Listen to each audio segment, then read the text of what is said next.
Maria, menciona com tanta frequência a oração que gostaria de perguntar-lhe por que lhe dá tanta importância.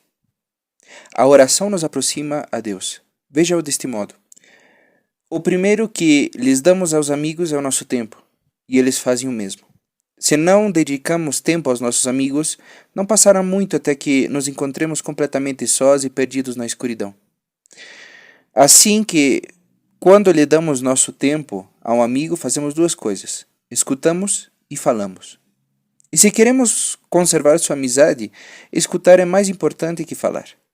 Dois verdadeiros amigos podem apoiar-se muito, simplesmente com estar juntos em silêncio. Na maioria das ocasiões, a oração consiste simplesmente em estar com Deus em silêncio, escutando-lhe, observando-lhe e submergindo-se nele. Não há ninguém a quem Deus ignore. E ao rezar, lhe estamos dedicando tempo ao nosso maior amigo, ao amigo que nos deu a vida. Não seria oportuno então devolver-lhe algo do tempo que ele mesmo criou e nos deu? Creio que era Santo Agostinho quem dizia que a oração é o maior logro do homem e o maior presente que fez Deus ao homem. Maria, que pensa que é o maior erro que cometemos quando rezamos? Me parece que muitos correm para Deus somente quando têm problemas ou quando creem que necessitam algo. As orações de petição estão bem e com certeza também são escutadas, mas deveríamos estar sempre louvando a Deus e agradecendo-lhe tudo o que nos deu e tudo o que fez com nós e por nós. Em nosso mundo atual há muitas pessoas desagradecidas, que o dão tudo por sentado, e isso conduz rapidamente à cobiça e logo ao ódio. O ensinamento implícito da sociedade atual, que todos deveríamos ter as mesmas oportunidades para lograr um diploma universitário e uma casa grande com 2 carros, não vem de Deus.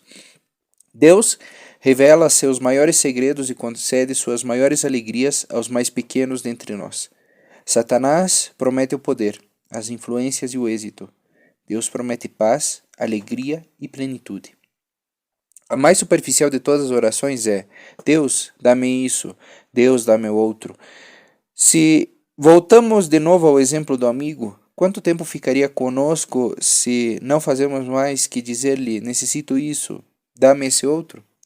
As crianças muito pequenas atravessam essa etapa em seu desenvolvimento social, quando descobrem sua própria individualidade. Lhes vemos lançando os cubos de plástico à cabeça de outra criança, tirando-lhe a pá de um puxão e jogando-se areia nos olhos. Essa etapa se lhes deve ensinar a disciplina. As orações também devem incluir olá, obrigado, perdão e te amo.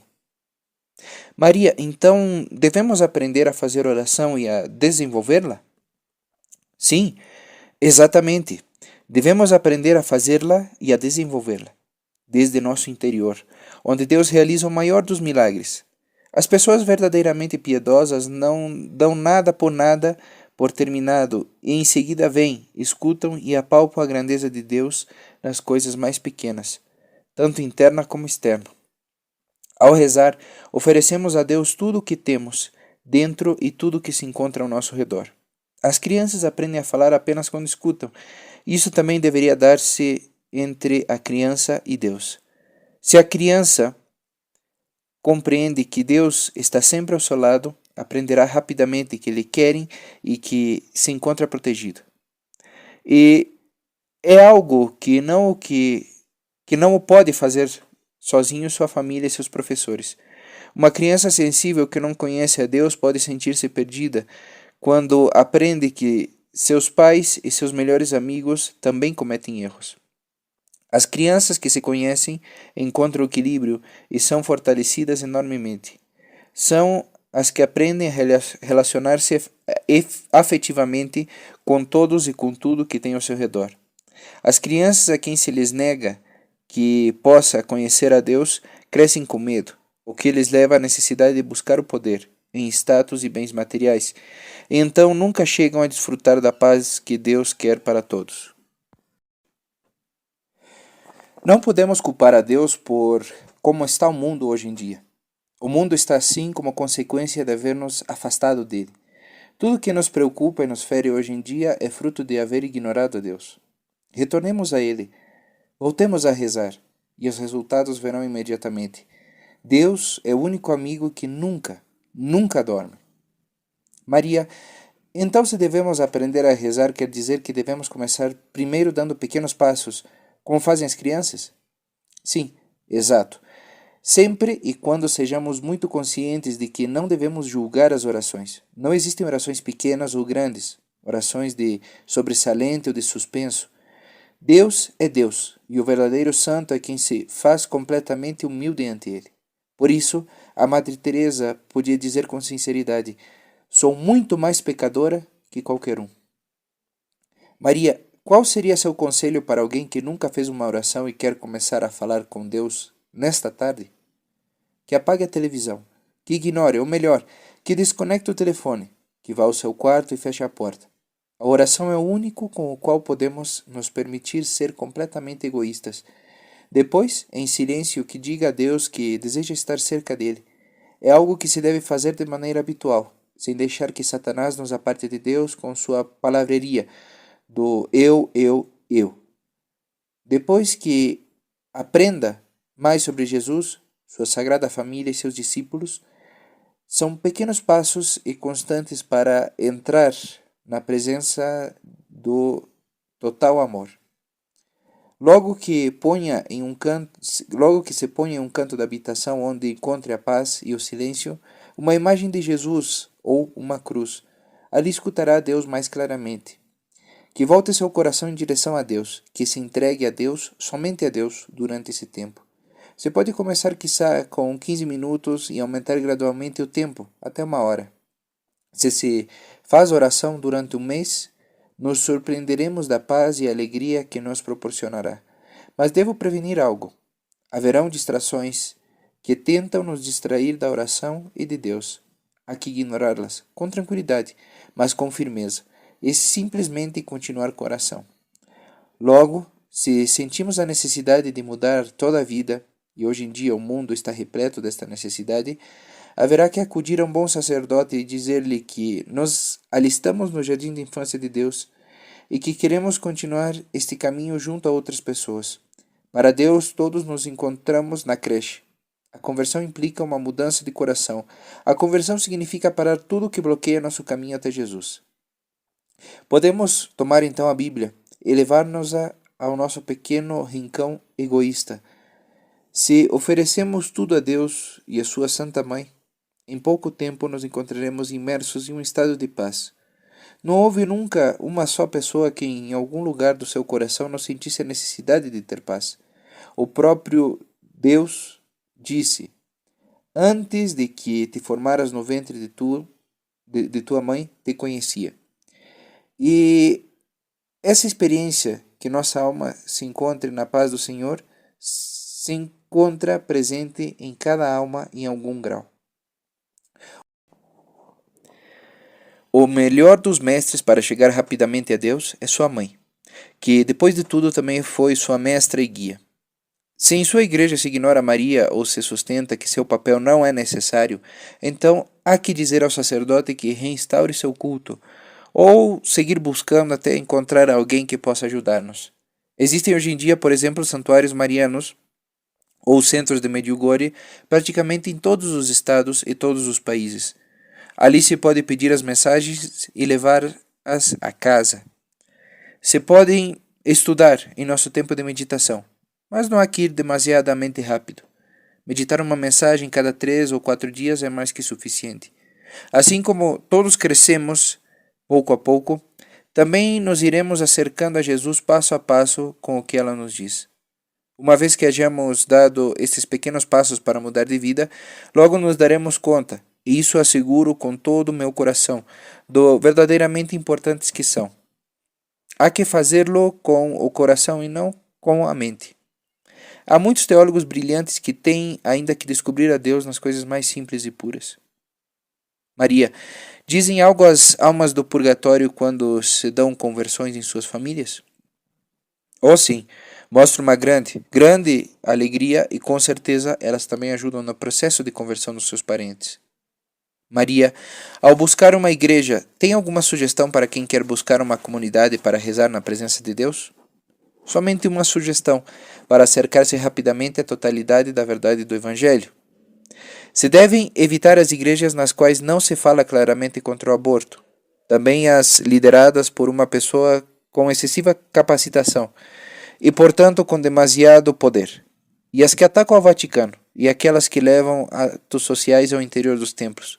Também se devem evitar aquelas nas quais se ensina que Satanás não existe, e as igrejas que convidam para participar em determinados exercícios mentais, dizendo que acercam mais a Deus. Esses exercícios são muito perigosos. Não podemos esquecer que Jesus sempre está com nós e não necessitamos de nenhum exercício mental para chegar a Ele. Se deve buscar uma igreja que creia no credo niceno ou o credo dos apóstolos, ou ao menos em alguma variante cercana. Maria, existe algum tipo de oração em particular que seja melhor que outra? Não. Deus nos conhece infinitamente melhor do que nós lhe conhecemos a Ele. Todos somos criados de maneiras muito distintas, então a melhor oração para alguém é aquela a qual melhor reze. E não há que esquecer que Deus sabe o que é melhor para nós, para os demais e para o mundo inteiro. Então o melhor é rezar muito, para que se cumpra sempre a vontade de Deus. E ademais de fazer oração, seria muito bom seguir o conselho de Jesus no Evangelho, começar também a jejuar. O jejum beneficia a nossa vida de oração imensamente, e a oração nos ajudará a jejuar. Há muitos livros muito bons a respeito do jejum. Com a combinação da oração e jejum, nos acercamos muito mais rapidamente a Deus e a sua mãe no céu. Sejamos como crianças e abandonemo-nos a Ele com total confiança. Junto a eles encontraremos a paz e a verdadeira alegria de estar vivos. Maria, qual é a sua opinião? A definição correta de jejum? O jejum, tal como praticou e ensinou Jesus, de igual forma que a oração, é uma disciplina espiritual que devemos alcançar inicialmente à hora de consumir alimentos. Nossa mãe ensina que o ideal é alimentar-se de pão e água ao menos 1, ou 2, ou 3 dias por semana, preferencialmente nas sextas-feiras. Porém, isso também deveria fazer-se pouco a pouco e com prudência, e nunca, por exemplo, contra as recomendações médicas. Há que jejuar sempre de forma prudente, como Deus queria que o fizéssemos. Jejuar significa também abster-se de coisas, de situações, de pessoas ou de tentações que possam nos separar facilmente do que Jesus quer de nós. Situações que nos controlam e que fazem que percamos a liberdade de realizar boas ações. A lista é infinita, com certeza, já que todos somos distintos uns dos outros. Algo que possa supor uma tentação para ti pode não ser-lo para mim e vice-versa.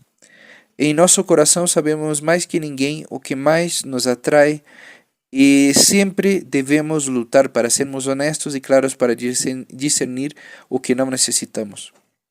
Jejuar significa refrear-se, até o ponto que possamos distinguir que Deus está fazendo mais por nós que o mundo que nos rodeia.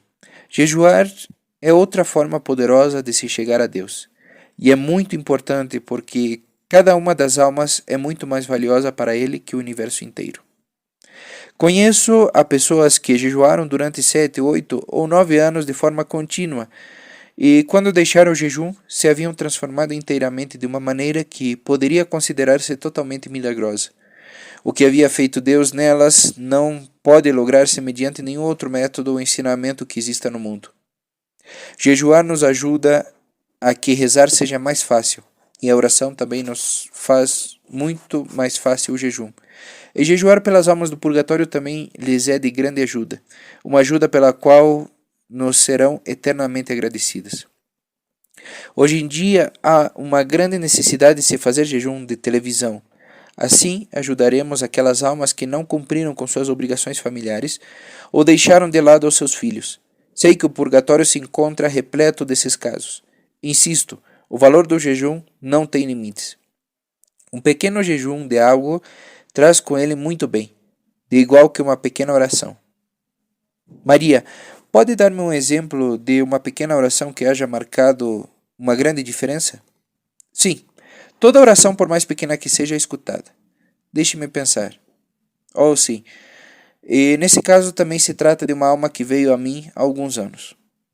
Uma noite se me apresentou um homem, e depois de haver me dito o que necessitava para ser liberado, ficou parado diante de mim e me perguntou: Me conhece? Tive que responder-lhe que não. Então me recordei que muitos anos atrás, em 1932, quando eu tinha somente 17 anos, havia viajado comigo durante um breve tempo no mesmo compartimento de um trem em direção a Hull. Então o recordei.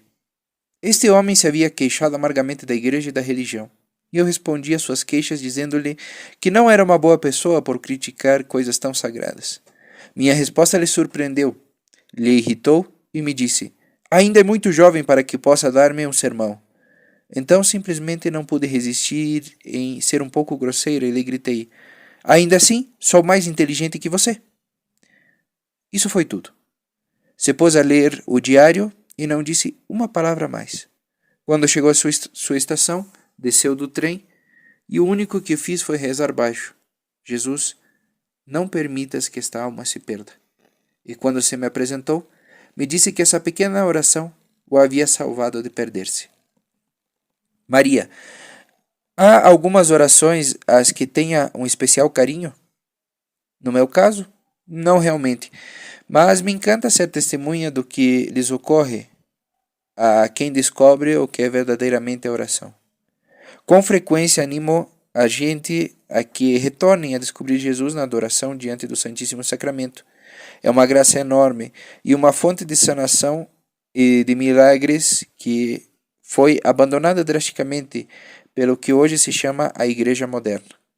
Fazer adoração 2 ou 3 vezes por semana levaria paz aos países inteiros. Porém, da minha parte sinto um amor especial pelo Rosário, que é tão purificador, em especial para as famílias. E com frequência aconselho as orações de Santa Brígida de Suécia, quem recebeu 2 conjuntos de orações de Nosso Senhor e outra de Nossa Mãe. Uma do Nosso Senhor se reza durante um ano, enquanto que a outra, que recebeu de Nossa Mãe, se reza durante 12 anos. De Nossa Mãe recebeu a devoção diária às suas 7 dores. Nosso Senhor e sua Mãe prometeram a Santa Brígida tantas graças às almas que rezem estas orações, que devemos lograr que se tornem muito mais conhecidas do que o são hoje em dia. As promessas de Nosso Senhor para quem reza a série durante 12 anos são as que seguem. As recordo porque são apenas 5. Ainda assim, a imensidão dessas 5 promessas é inegável.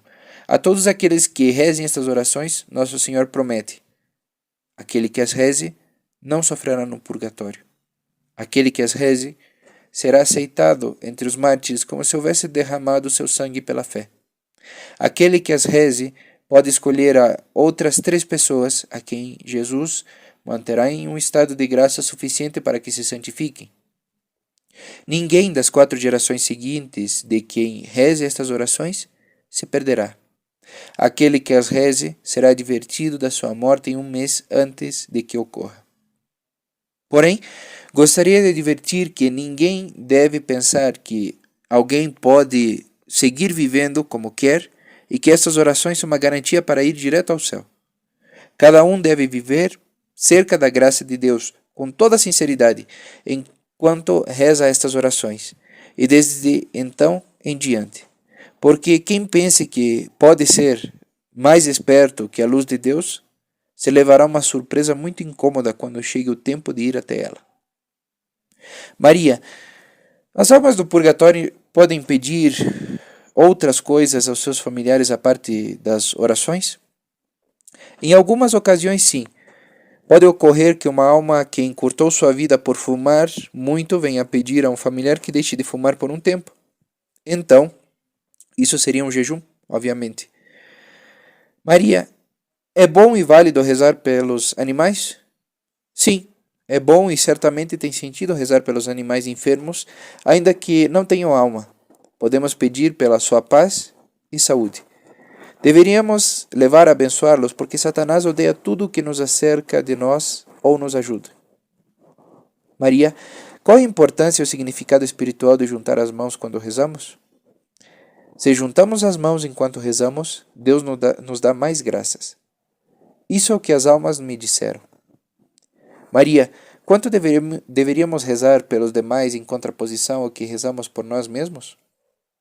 Ou deveríamos rezar muito mais pelos demais que por nós mesmos. Como norma geral, deveríamos fazer menos por nós e dar mais aos demais. Isso é o que Deus quer de nós.